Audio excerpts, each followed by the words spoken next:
part of the draft, so it is going to be a Petrify Benedetta, which signals it should be a damage. Toy flicker. That is info. That's gonna hurt if it connects. Let's see though. This is the climax. The battle of the two kingdoms. Is it going to be Rex Regum Kaung or Onic? Land of Dawn is the witness. Is it gonna be the kingdom in the sky or is it gonna be the kingdom on the ground? That's the massive question right here. Only one game away. Drafts looking as competitive as ever. With Kairi on a fighter here. With no flicker for Toy. So many factors swirling around, but only time will tell. Only the Land of Dawn will give us the answers. I don't think this is Sutsujin's, I believe he went Impure Rage yesterday? Is it? I don't think it was Killing Spree yesterday when he played the Lucas Jungle. You would think that with the presence of Edok and Matilda, he would go for something that gives a bit more damage. But Emblem Rashi. Going for the focusing mark, more movement speed potentially, and oh, look at Ludpi, man. Going with the aggressive builds right here. Sans, whoa, very aggressive. Flickers out to safety. Luckily, Kairi's right there to help with the Benedetta. Man, flicker burn early. Kairi, as Last Insanity, will decide to hold out. But it did burn Rinz's flicker, so it's mid lane flicker for flicker as Kairi helps Sans to clear out this wave in the mid lane. Sutsujin won't try to go for anything crazy. Is that a bait? It was there for quite a while, and Kairi shows up in ideal time to burn down both Edok and Rinz there. Definitely interesting. The lane, though, is looking very even, man. From farming alone, both teams are dead even. Now with the first neutral objective fight, with another realm and Last Insanity, AOG, do Onic feel confident enough to deal with the damage and chase of RRQ? That's the main question here in my opinion. They're very confident. Sans already level 4. Boy already eyeing the situation there. The flight comes in for Sutsujin. Trying to burn him down. Darren in the back already pinning him down. Now it's going to be Sutsujin walking up. Still winning the Reggie battle. Ludpi walking up. Sutsujin going to be taken very low. Last Insanity from Onic. First blood traded for the neutral objective. So, who wins? Oh, I think it's equal, technically. But the fact that Onic are dealing with a very strong early game combo, the Lucas Matilda, I feel like that kind of even-ish trade kind of favors them a bit more. By all means, RRQ does have like a slower scaling mid lane, so it's not really out of the ordinary. It's not really too surprising. But man, look at Onic immediately trying to make moves. Keyboy, knowing he's up against a Matilda, not really under too much pressure, not under a lot of danger. A fighter against a Gatot as well, you know, Keyboy is actually a lot tankier than it looks here due to that passive. And the numbers say still 70% for the audience. The exact same. I mean, this has been a very entertaining series so far. It's building up to be one. And the XP lane, Arashi, I think this is where the difference maker is gonna be. Especially Ludpi, he can roam around the map much faster than Dyron, to expect a lot of rotations coming in from Ludpi himself. And I don't think Dyron can catch up. Yeah, that was the meta way back, right? EXP lane, split pushing, dueling down. Back when the Paquitos are in the picture, the Yuzongs. It's funny how we're seeing a lot of throwbacks technically when both these teams are in here, but look at Dyron. Sans with deep pull with the Stampede. Oh, Kai just burning him alive. Another pick for Onic. And they were using the fact that Dyron is a bit unsure about his ability to roam, so they set up the trap in the bushes. Good, intelligent play from Onic. Yeah, he was trying to, I don't know, like clear faster, just move around a lot earlier to compensate for the lack of movement speed. Only a handful of fights and pickoffs here. Already a 1.5k gold lead. Sans definitely doesn't seem threatened. Whoa, with the flicker forward and the fist crack! Rinz gets the bad impact. Keyboy jumps with the AOG, but Darren's able to escape. One member down. Sans has the passive. Will be able to come back in time. 1 second for him respawning. Savantport's coming down as well. Ludpi bursts it down. Kai with a retry. No, Sano who steals it and saves the day for Onic. What was that? 2 retries, and the one ended up having it was the Granger. This is some chaotic gameplay here from both. I mean, when both junglers are just really good and reliable on your retributions, you start having to do some more mental math there. Predict the damage output from your friends as well. It's very much now, not just between the 2 junglers, also between the 2 teams as well. They have to coordinate when the damage is going to come through together in order to get that retreat secure. But RRQ already with a good showing.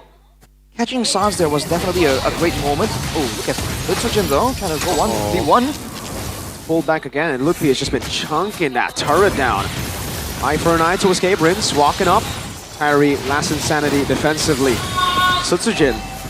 Ooh, super low. Oh, eat What happened there? I believe it should be a Keyboy with a taunt, right? A turret falls as well. Onic are taking control. They are 2.5k gold lead in charge right now in 5 minutes. Safe to say they have the early game, but gotta watch out for Rins. This guy is doing a lot of damage on the Sicilian. Total assist in MPL ID. Gila Sans is back.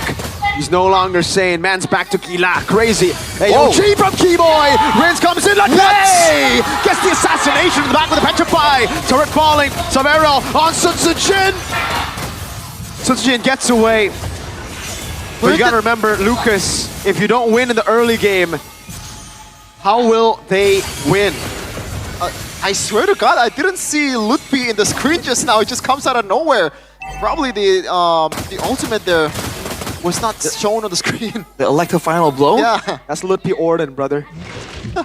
Well, right now look at RRQ immediately letting go control over the neutral objective. They can't really brawl against a team that's ahead with a Netherrealm, with a last insanity. Kairi actually gets the orange there still. Oh no. They can still win the fight though. I guess they're not too concerned about the turtle. They want to go for the fight. Tyron walks up with the fist crack, and now Braga armor down. Sans still has the Netherrealm. Will be able to pop it in time. Toy pounces on the already. Now Lutpi walks up as well. It's going to be the Rins who gets it. Lutpi finding the kill on Sutsujin. Now they all collapse. Stampede! It's a Keyboy's taunt! And Lutpi just slashed them 2 pieces. Safe to say they are back! Look at the combo! The OG Gila Sans maneuvers! Savero still dealing the damage. Kai wants to sandwich this one. Rins petrified by Lutpi! Gets out. Oh man! They're not stopping 5k right now, Rashi! 5k, and they have to hold on to this. RRQ, they have the Sicilian. He will scale, but right now Onic is doing a great job shutting him down. Knowing that Rins does not have any purifies, any defensive tools, they're just going in aggressively, and so far, RRQ are powerless to punish. The man that should be punishing, Sutsujin, on the Lucas here, just seems so powerless against that X-Borg. The window and the space that Sutsujin is operating is always so dangerous. He's always in front, taking a lot of damage coming in from Onic, and there's not much bodies on the front for RRQ themselves. Sutsujin is forced to be this kind of like a pseudo tank as well. Again, it's an aggressive move here for RRQ. They have a Badang and the Lucas. This composition is meant to move forward, right? The Mathilda is supposed to bring Sutsujin closer to the backline. But because of the Gatots, because of the X-Borg as well, RRQ just kite back slowly but surely, and RRQ just cannot dive that far deep without losing members in the process. Tyron caught back. Savero. Constant. Oh boy. Ooh, that was close. Sanguine Claws almost caught him. Toy Pommer's Mind Force just to defend this base turret. Ooh.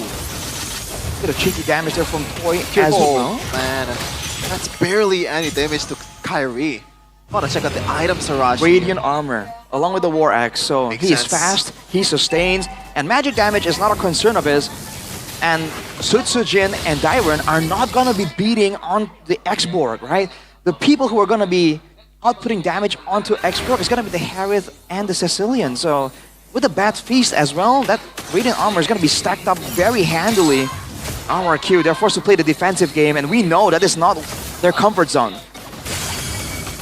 There's a free neutral objective to the Sky Kings. Kairi with the Lord. 9 minutes in, first Lord.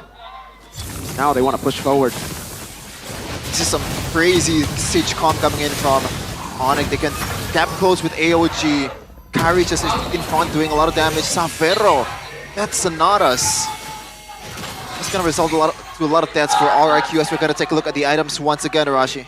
Sky Piercer already completed for Savero. Almost 2,000 gold ahead. Ludpi as well. I mean, 4-1 and 3. Say less, dude. With the Hunter Strike, the Malefic Roar, he's all in on the damage.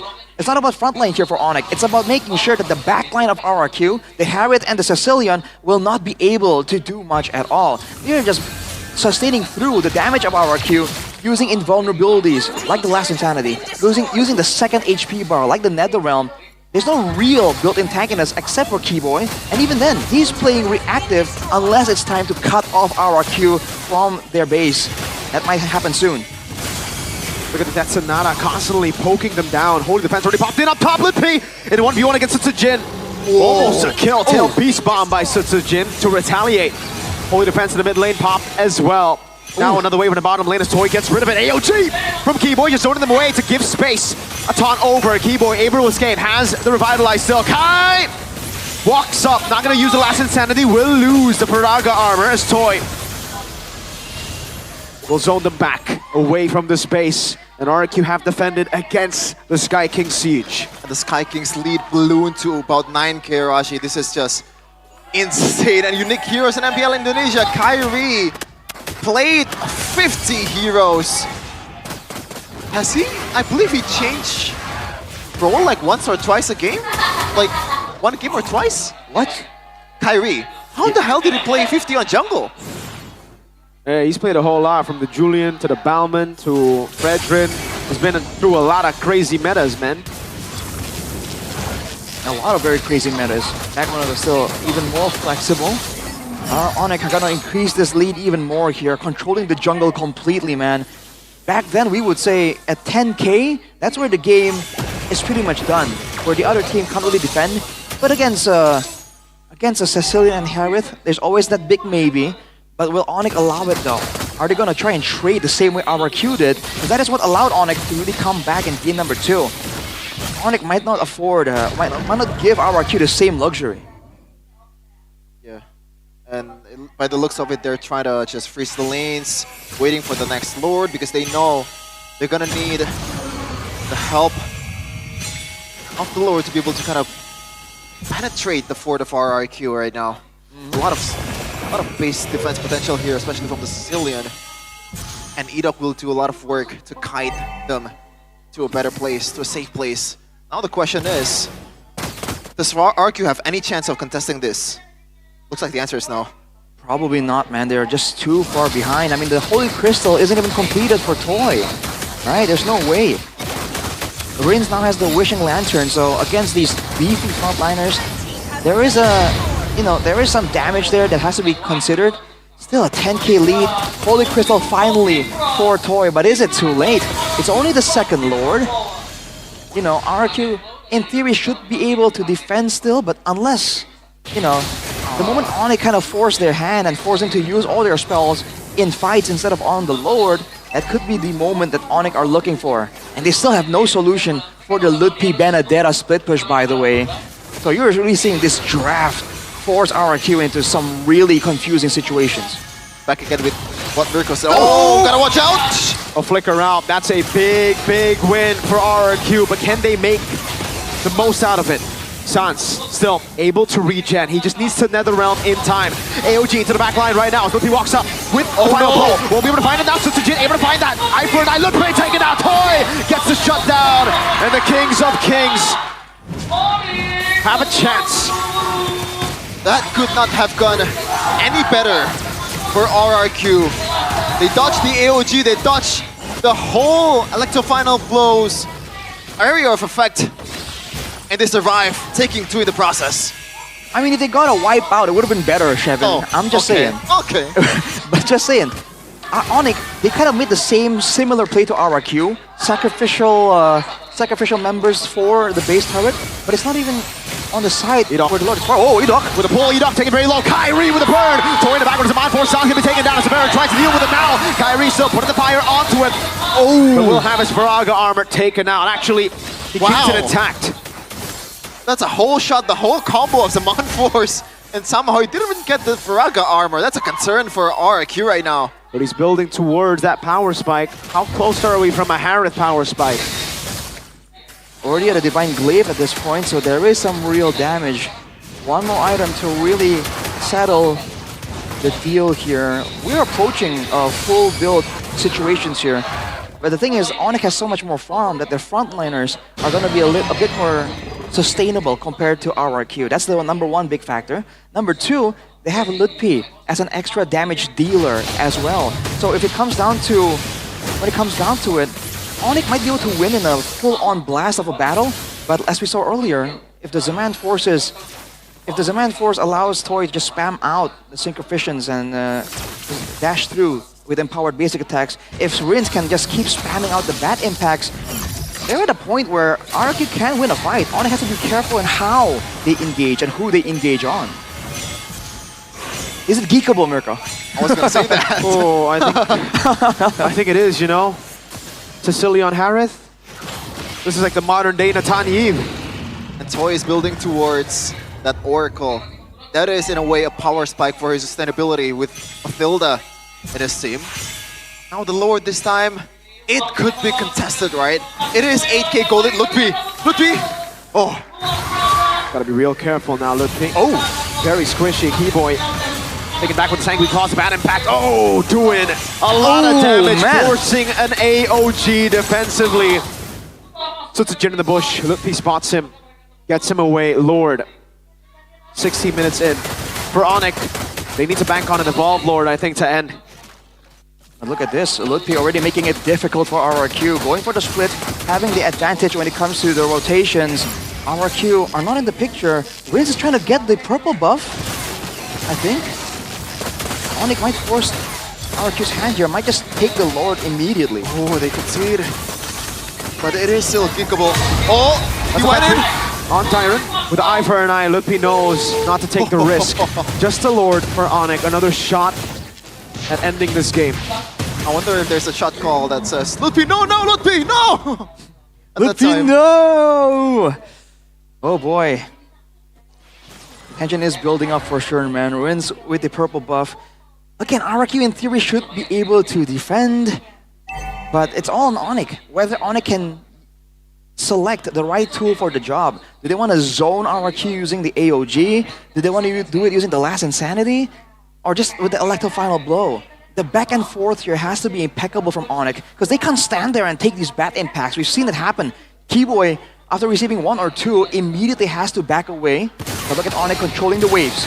Oh man, two shots on Rins. Detonata landing. Lutpi in the back, looking for the play. Up top, Sutsujin is isolated. Keyboy gonna be able to find a top. Sutsujin to be taken down by Lutpi!